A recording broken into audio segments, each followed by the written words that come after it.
Here we are. We're at our house today, Axel is asleep again. so we're getting this in. We need to be loud, but it's like an automatic thing when he's asleep. To not We be just loud. kind of talk like this. We want him to sleep as long as possible. Yeah. So what are we talking about today? So first off, we got a competition coming up this coming Sunday, the 15th. Yep. What From- time? From 1 to 3. All right. Let me turn my mic like this so I can do one of these. Okay. You look like that Kermit, that meme, Kermit the Frog. What, a mic? Yeah, you were just like kind of turning your head. I don't think he had a microphone. I know, it was a cup of coffee. Oh, okay. Well, I thought it is. Yeah. Anyway, competition coming up Sunday, the 15th, from 1 to 3. You should compete. Don't be that person who didn't sign up and you see everybody doing it and having a lot of fun and you say, dang, I wish I had signed up. Just don't do that. Just sign up. FYI, coaches aren't allowed to compete.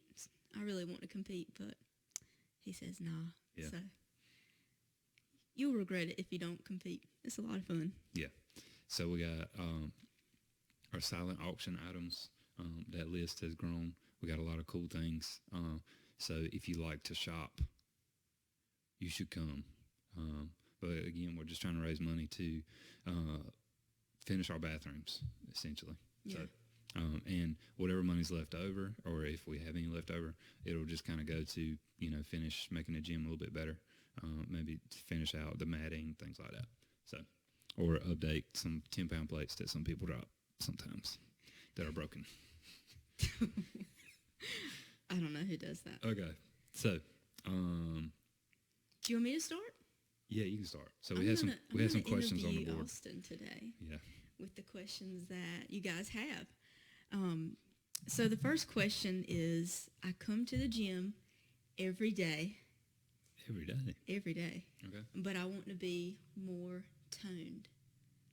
What can I do Okay. So if you come every day, every day? you probably don't want to hear this, and it's not come twice a day. It's going to be, all right, what are you doing with the other 23 hours of your day? And it probably really comes down to, if you're just really trying to tone up, the best thing you do is let's dial in your nutrition. How do I do that? It just depends. Depends on the person. Most people, it's just lack of whole foods and too much processed foods. Even if they only eat like 1 or 2 meals a day, which probably isn't you if you work out that much. My guess is you're probably just eating too much. Too much. Yeah. And it's probably more processed foods would be my guess. Because, you eat whole foods and What's Whole Foods? it's like all natural. If God made it, you should eat it. So like, Meats, fruits, vegetables, nuts, seeds, okay. no sugar. Do That's you- not included. Do you think I should like cut out a specific food group or not eat as much of something, or just like cut it out completely? The best thing you can do, honestly, is probably work with a nutrition coach. Myself or Kelly can help you with that. But if you're just looking for just some tips, it would just be, let's just start with eating whole foods. Whole Foods. Whole foods. Okay. Just start there. And I guarantee you'll start toning up. Toning up. That's what I want. So I'll try That's what that. we all want. Yeah. All right. Question number 2. What motivates you?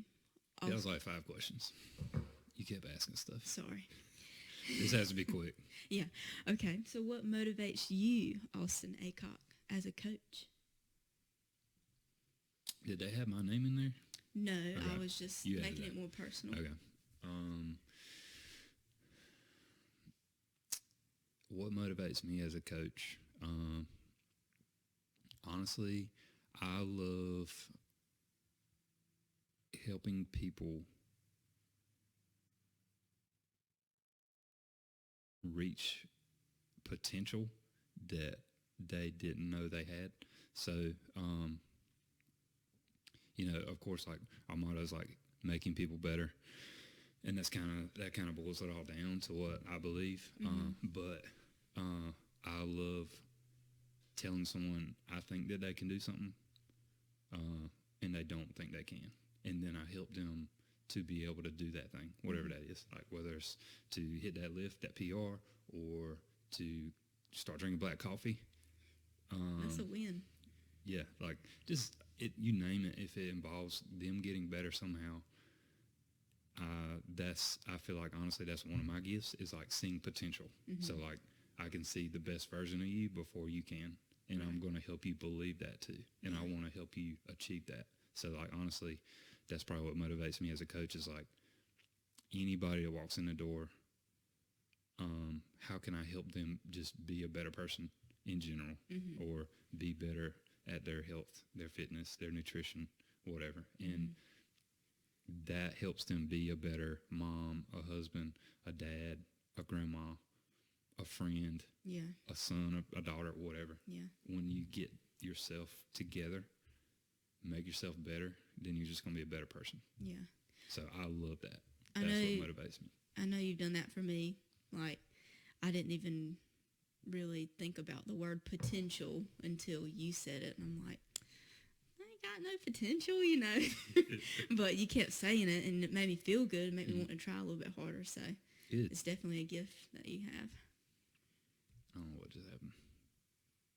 You want to keep rolling? Yeah. Hopefully y'all can hear us. Yeah, there's a little message popping up on the screen. I think we're good, though. All right. Next question. How do you improve your flexibility? Okay. The easy one for that is just you got to stretch. Yeah. Not one stretch in particular. I guess it depends on, what you define as flexibility, like what your goal is. More likely it's probably like an overhead squat or some movement in the gym that they can't do, that they want to be able to do, would be my guess, or want to be able to do it better.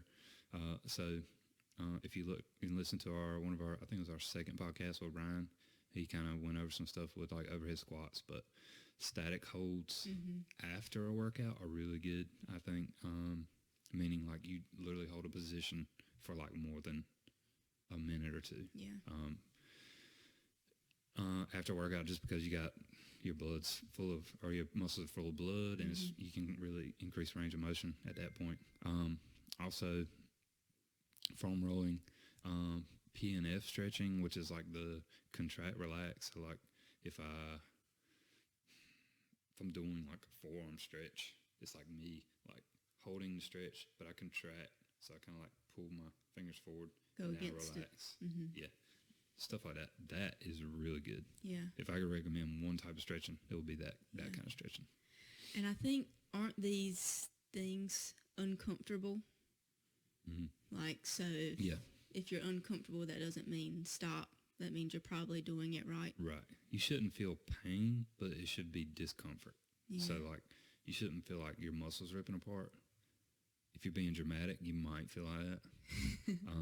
Sometimes I say that. It's literally not happening, but you shouldn't feel like it's ripping off the bone. Yeah. You should feel like this is uncomfortable. Right. Yeah. But it shouldn't be super easy. Yeah.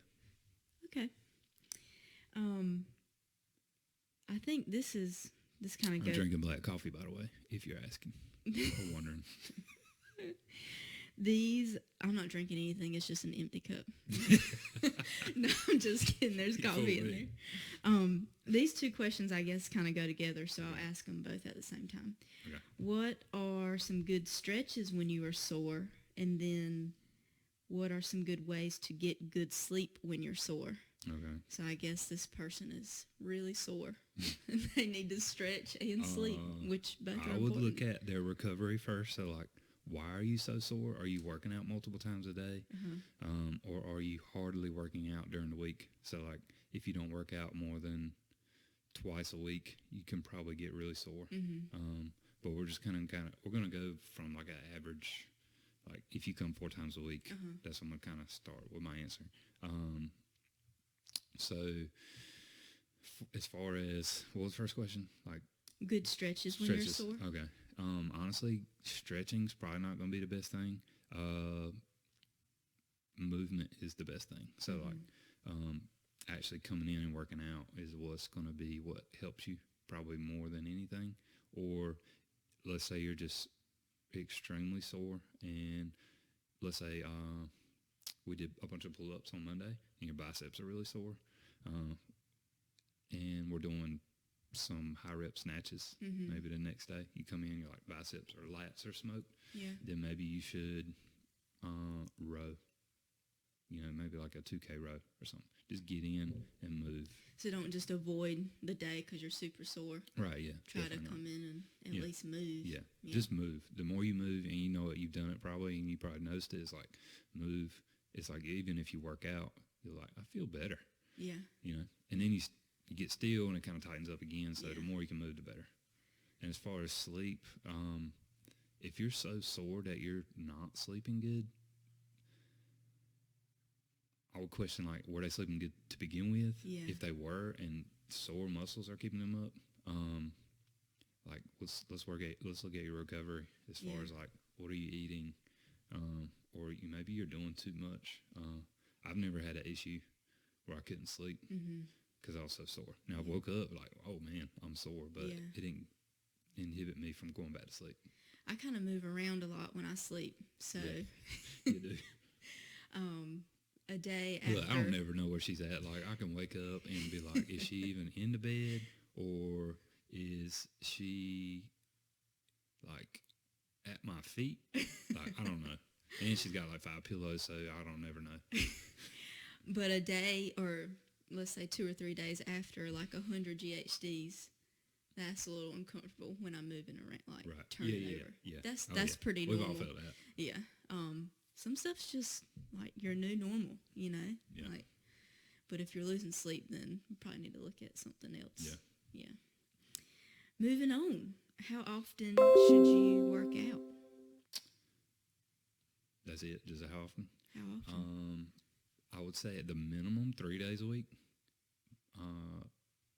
But I always recommend someone who starts, at least after the first month, to immediately just try to go as much as possible, 5-6 days a week. Like the workouts are designed where you can come every day,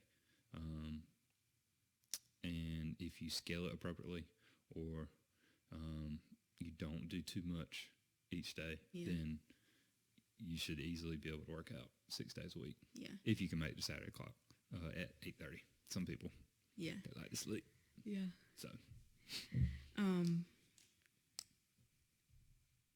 Okay. All right. Moving on. 3 to 5 to 6 days a week. Yeah. Just come. Yeah. As much as possible. Yeah. How do you get your grip stronger? So if you, I guess, I wonder if they're talking about deadlifts or hanging from the pull-up bar. Maybe hanging. Okay. That's what I would think. More than likely. Yeah. We want to be able to hang on to the bar a little longer. Honestly, if that's specifically what you're trying to do, you're going to have to do like some holds. Yeah. Like static holds, just holding something heavy. Whether it's holding yourself up on the pull-up bar, or one thing I think is really good is if you take like you get 2 kettlebells, take a hand towel. You could probably even use the ones at the gym. Loop it under the kettlebell handle so that it comes up like that. So this kettlebell handle, you kind of loop it under. Yeah. And then you grab the top. Just grab the towel. Don't grab the kettlebell. On each side, almost like a farmer's carry hold. That will get your forearm stronger. Like, if you want your grip stronger, do that. I can promise you. Like, it's hard, and it will, because basically the rag or the towel gives, so you got to squeeze that much harder. So it's not just holding the weight. It's actually like being able to squeeze the towel enough to where you can still hold the weight. I would do that. If you did that twice a week, with something heavy, maybe like if it's a woman, might do like 44s or 53-pound kettlebells. Guys, 70 or 88s. If you did that twice a week and you did it, maybe like you accumulated like 3 minutes. That's it. Like put it down each time you do, but the clock stops when you do. Pick it back up, start the clock again until you get to 3 minutes, and eventually you probably hold it for the 3 minutes. If that's not long enough, then go longer. Yeah. I have a friend of mine who actually introduced me to CrossFit, and she gave me this wooden bar, and there was a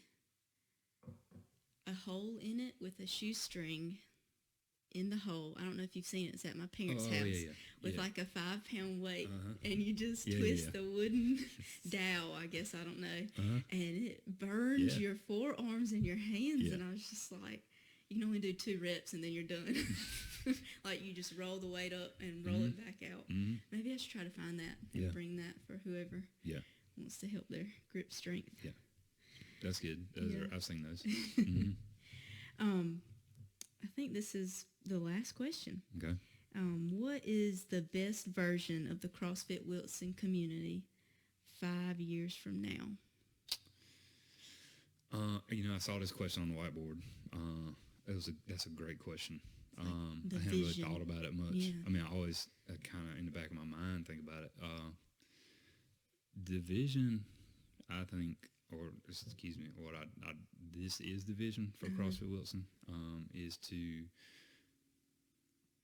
I want to change the community, not our community in CrossFit Wilson, but use our CFW community to change Wilson community. I mean, we're a pretty unhealthy city. Yeah. I mean, I think I heard this, I don't know, you know how people get facts off the internet all the time. It was probably like 7 or 8 years ago. Someone told me that Wilson was and I'm probably screwing this up, but it's like 3rd or 5th fattest city in North Carolina or something like that. I mean, I don't know if that's true or not, but, we do have some unhealthy folks. But it's our environment, right? So it's like, what do we do in Wilson? We go out to eat. Yeah. There are gyms in Wilson, which is good.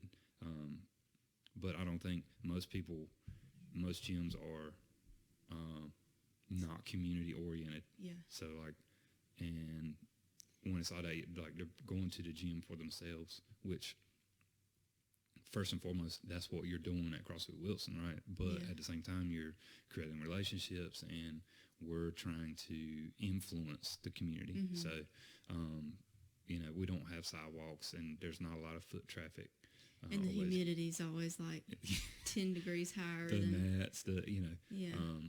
But going back to the question, the goal is to try to enhance our community to create this very health conscious, very influential group of people who've had success across the board as far as health and fitness, and just influence the community somehow, however that is. So us as coaches, our primary goal is helping you be better. So when you're better, people are going to look at it different ways, but deep down, whether they admit it or not, they're influenced by you. They're like, man, I wish I could eat as healthy as they do. I wish that I could do that. I could do that. That's influence. People wanting to do something that you're doing, I think, is that's one degree of influence. Yeah. So the ultimate goal is to make a really big splash in Wilson. I think you're doing a good job. People after they work out, they're not rushing home. They're hanging out and talking, and when you create an environment where you want to be, then that attracts more people. Well, we just got a really great group of people. Yeah. There's just some really good people.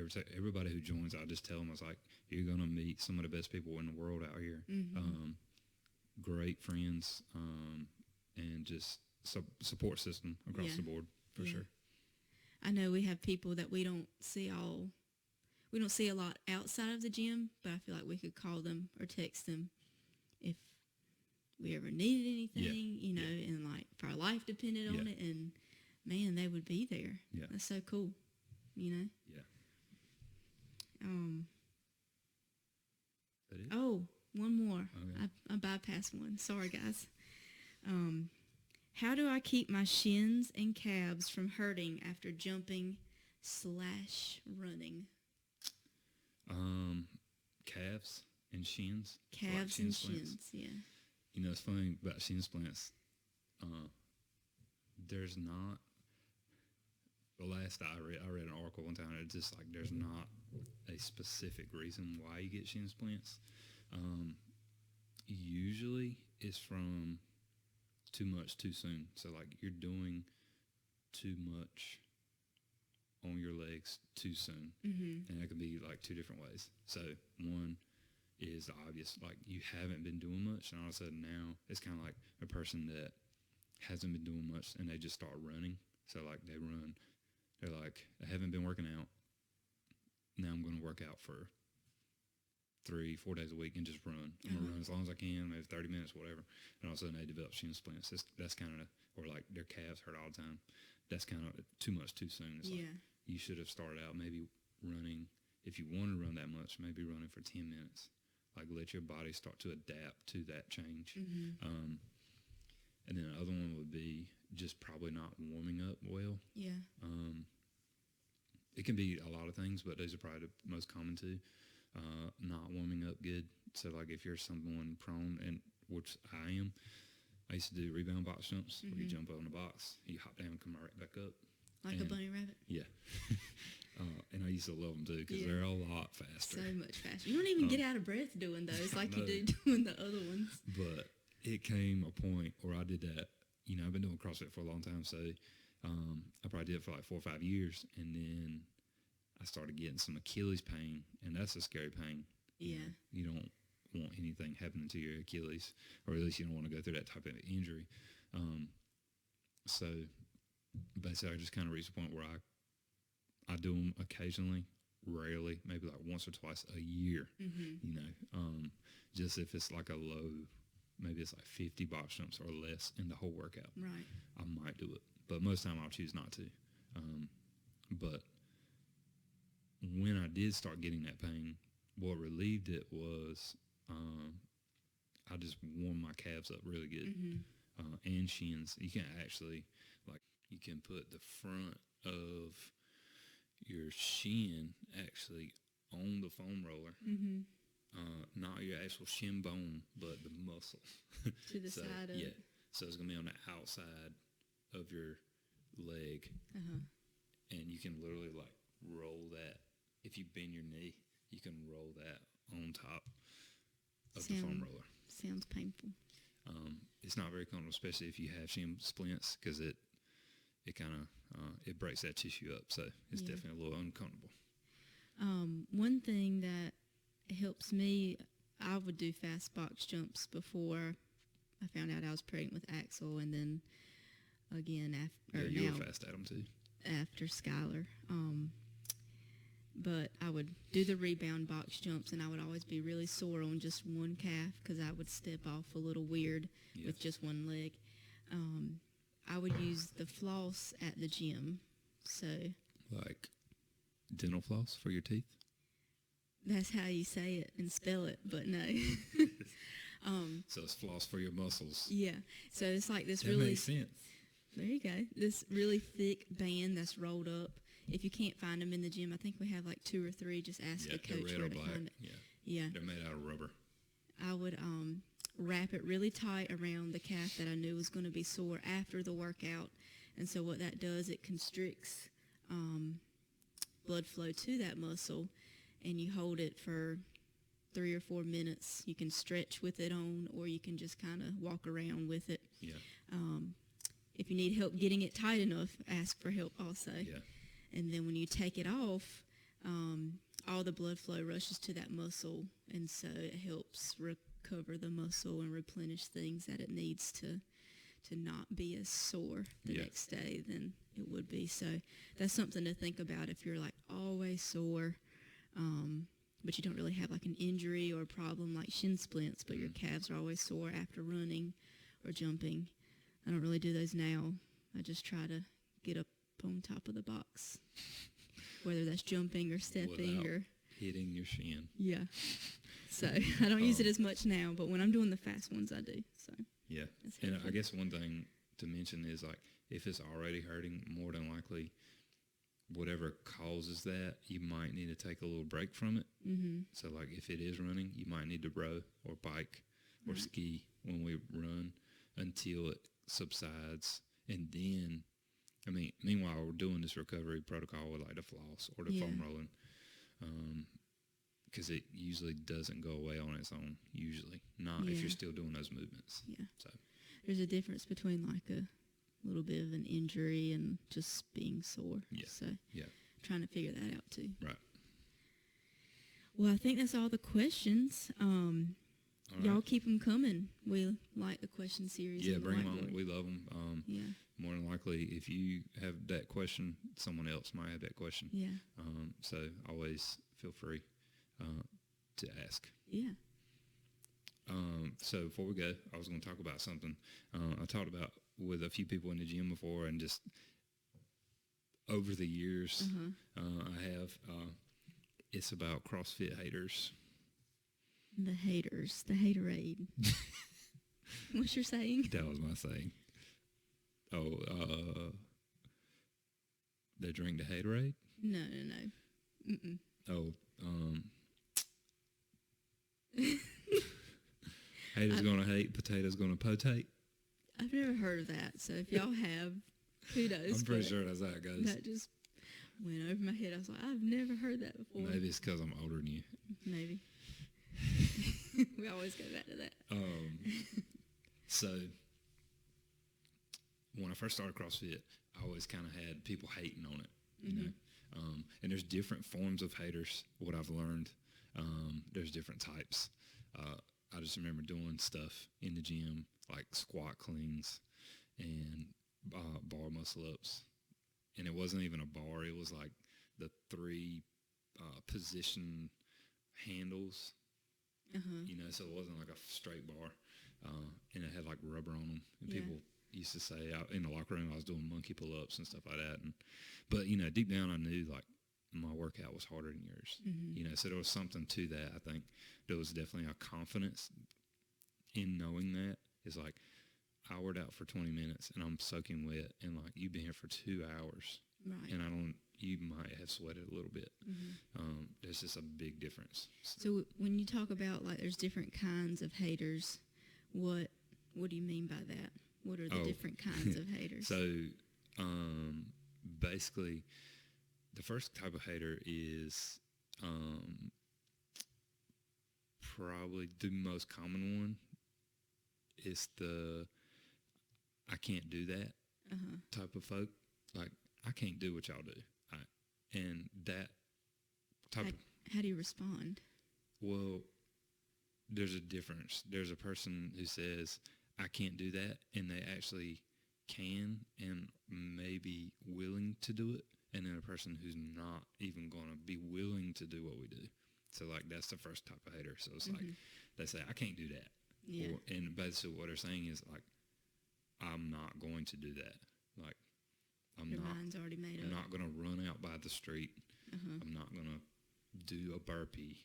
You know, like, if these are your friends, most likely, like, you're going to deal with this, or coworkers or whatever, family. You probably know that person, like, whether they're willing to even do that or not. And most of the time, you're probably, what you think is probably right. A couple times, some people will surprise you. But most cases, like, you kind of know, like, they're just, it doesn't matter what I say, they'll never do it. Yeah. So the other type of person is the person who says, I can't do that. But I think, and what I've learned is, like, they're just looking for some affirmation. Like, they want to know, like, they want to hear you say, no, yes, you can, like, and give you reasons why. Right. What are some reasons that you like to give people, or examples that you use to kind of encourage them? Most of the time I'll use examples of current and past members. So like who've had success with the program and stuck with it. So I might try to relate someone who's maybe similar to whatever they got going on. So like if they're extremely overweight, I'll use someone who lost a lot of weight. And like, look, this person lost over 60 pounds. Right. Like when they first came in, they couldn't do anything. Or Amy O'Neill, I know she don't mind me talking about her. Yeah. Because I do it all the time. She first came in, I did her foundations, and I've told the story a lot. Doing air squats. Literally, showed her the air squat. She went down to the bottom of the squat. No problem. Got down there with no problem. Full depth. Definitely not a mobility, flexibility issue. Couldn't stand up hardly. Like I thought, and I think she could probably tell you, I think I helped her up, or at least if I didn't, thought I was going to have to. Right. And that was over 5 years ago, like 6 years. I don't know. She's been with us for a really long time. So y'all didn't know that about her, more than likely. But now, she's a squatting machine. Yeah. I always got to tell her to push her knees out, but she can still get down there and get back up now. You tell everybody that. That's true. You can always push your knees out more. More, yeah. Somebody that I think about is Daniel Ritchie. Oh, yeah. Yeah. D. Rich. I use him a lot. Yeah, I don't know if everybody knows him who's at the gym now, but we miss him. He doesn't have any arms. Yeah, he was born with no arms. And he worked out every day at lunch with us. Yeah. And, I mean, that's just like the definition of no excuses to me. Yeah. So when somebody says that, a lot of times I'll use him and be like, well, we used to have a guy who came out who didn't have any arms, and he showed up every day and got stronger, and or I used to a lot. Yeah, he would do workouts I feel like that were harder than ours sometimes. Oh yeah, they were way harder than ours. Like try jumping with no arms. Like literally on his last day, we did a workout called D Rich, and we basically had to hold our hands behind our back for the entire workout. We did wall shots. So basically you laid on your back and you try to catch the ball with your feet and you throw the ball with your feet. We should repeat this WOD. Only if he comes back. If he drops in, we'll do it. It's an invitation. So it was just, and I would relate that to a lot of people, like especially if they're coming up with excuses why they're not working out. It's like, yeah, man, got this shoulder I'm problem. too old. My shoulder hurts. And we got a guy that comes in with no arms and works out. So that's a good reason why he shouldn't. So that's the person who, says that I can't do it, but are actually willing to. They just need a little bit more push. Like they need you to say, like, yes, you can. And they might need to hear that from you a lot. Yeah. And then they'll finally join. And we probably all got some friends that, told them they should do it. And they're like, oh, I can't do that or whatever. Right. So. What about some more? What other kinds? The last one I got is and there's probably other versions of CrossFit Haters out there. Yeah. But the most typical one is this is the real hater. The one who bashes it. Mm-hmm. So like they say CrossFit makes you skinny. Or bulky for girls. Yeah. Yeah. Oh, that's a good one. That's a really good one. You get your, what do they call it? Y'all ladies talk about it. Like diastasis recti. Yeah. DR. DR. That's a good. From doing toes bar, blah, blah, blah, you name it. You get hurt. I'll get hurt doing CrossFit, that kind of thing. Yeah. And those are usually the people that they knock it mostly because they've either not tried it, or they have tried it, but either way, they're not willing to admit that looks hard. Mm-hmm. And the only reason I say that is because I was that guy. So, like, years ago, I was just doing personal training, whatever. I worked out in the same gym that I trained, so I'm pretty sure I was on the treadmill and running, and I saw some guys doing CrossFit. Like, I'd heard about it. I've only knew a few people that were doing it at this time. This is like 2009, and I didn't know what the movement was at the time, but I know what it is now. They were doing a thruster with 95 pounds. So back then, it was like no bumper plates around ever. It was iron weight, so they look puny, little weight. So, right. Like 10-inch not plates. Like the 45. Yeah. They're not all the same diameter. Yeah. Yeah. And box jumps. And the box, it looked high. It was like 30 or 24, I don't know. And all I remember was like, that looks hard. Yeah. But I wouldn't tell anybody that. Like, of course not. Like, I do an hour of strength training and I do an hour of cardio 5 days a week. Like, It's got to be harder than that. Yeah. Like, I'm not willing to admit what they're doing in like 15 minutes is harder than what I'm doing. Yeah. And that's where the ego kind of sets in. And there's always that transformation, like from this side of ego to this side. So in CrossFit's right here in the center. So it's like I did my first workout, Helen, which is 3 rounds, 400-meter run, 21 pull-ups. Kettlebell swings. 21 kettlebell swings, 12 pull-ups. Yeah. With a 53-pound kettlebell. Never done a kettlebell swing in my life. And got my butt kicked by that workout. I think it took me around 15 minutes or so. But I sat around the gym in a chair just like under this fan. Dying. The assumed position. Wondering what in the world just happened to me Yeah. and what I've been doing with my fitness. Yeah. And that was when I kind of transferred to this side. Where it was just like, what I've been doing is not the answer. Yeah. So I was like, that's when I went CrossFit. And I think that's like a make or break. It's like you try that workout and you say, this is hard, give me some more. Or you don't say, but you know it's hard, and you come up with something to keep you from going that way. Because it's like, you're not willing to like cross that ego. Yeah. It's like, I like my ego. I'm not willing to like suck at stuff. Because it's like, the first thing I'll talk to people about when they first start is usually with guys, it's like that ego barrier. It's like, I'm trying to let them know, like, hey, there's a girl named Abigail that comes out here that's going to squat more than you. Probably for the rest of your life. Maybe, yeah. Like, a lot more than you. Yeah. You know, I was like, there's dudes that's been here for years that, like, she squats more than them. So, like, you got to understand, like, it's you against you. Yeah. Like, and if you can do that, then there is no ego. Yeah. Like, there is no ego. Ego's, like, the worst thing ever. Yeah. I had similar thoughts when I first started.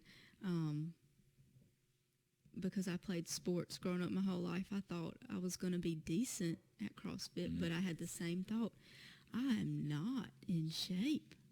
Like, this is harder than anything I've ever done. Yeah. You know, that's when you know your fitness is getting better. Like, when you can say that this is harder than anything that I've done. But then you know you're making progress, you know. If you walk away from the gym and you're like, oh, it was a decent workout, then you don't really know. Right. But when you can confidently say, like, that's the hardest thing I've done, then, I mean, you're only getting better. Yeah. You know, so. And that kind of going back to our members now, like, I know we don't have any cherry pickers. Cherry picker is someone who looks at the workout and does not come in intentionally because of the workout. It's so coincidental that we do overhead squats and there's not a lot of people there. Yeah. I think it's coincidence. I know you guys wouldn't do that, right? I do it sometimes with deadlifts. I'll just sub out the movement though, or go a little lighter. But I still show up. I'm pregnant. I can't do deadlifts. Yes, you can. Like, we all want results. Like, that's why we're at CrossFit. Yeah. And the harder you work, usually the better the workout, usually the better results. So the stuff you're good at, like, I want you to come in on those days for sure, because you need to enjoy what you do. I know the workouts aren't necessarily fun, but the result and the direct after effect is awesome. Yeah. It's like that feeling of accomplishment or whatever. Doing it, suffering with everybody else, getting through it. The life or death scenario Yeah. with every workout. But doing the stuff you're good at is great. Like, come in, do those workouts. But you need to come in on the days that, man, I really don't want to do that movement. Like, Yeah. I'm terrible at that movement. And we're trying to get better here, so it's hard to get that much better at something you're already better at. Mm-hmm. So, like, if you're really good at double unders and you do double unders all the time, you can get a little bit better. But if you suck at overhead squats and you start overhead squatting more and always show up on overhead squat days, guess what? You're going to get better at overhead squats. Yeah. So, just come in and do the stuff you don't want to do, because you won't leave like, I can't believe you'll be glad you came in. Yeah. You know, and of course I always come in on the days that, you know, I love this workout. Yeah. I love these movements. Yeah. But definitely come in, swallow the ego, overhead squat to PVC if you have to. Yeah. Like, don't be a hater. Don't drink the haterade. Drink the Kool-Aid. that's good. The CrossFit we'll have to Kool-Aid. end on that one. Yeah. Drink the Kool-Aid, not the haterade. Yeah. But most people listening to this, they're drinking the Kool-Aid for the most part. Oh, yeah. But, yeah, don't forget competition this Sunday. Sign up. Bring your family. Bring your friends. Bring your wallet. There's going to be some really cool items. So,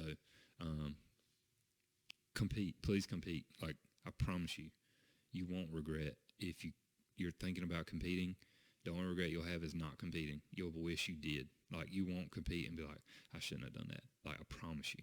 How many workouts are they doing?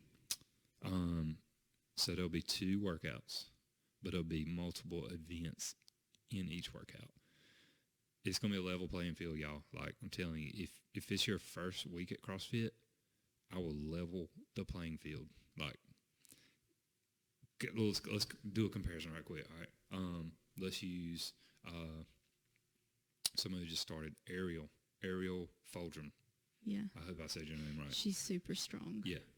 She's strong, but she just started. So, like, all the movements, she don't technically know how to do them yet. She hadn't even done them all yet. And let's take Ryan.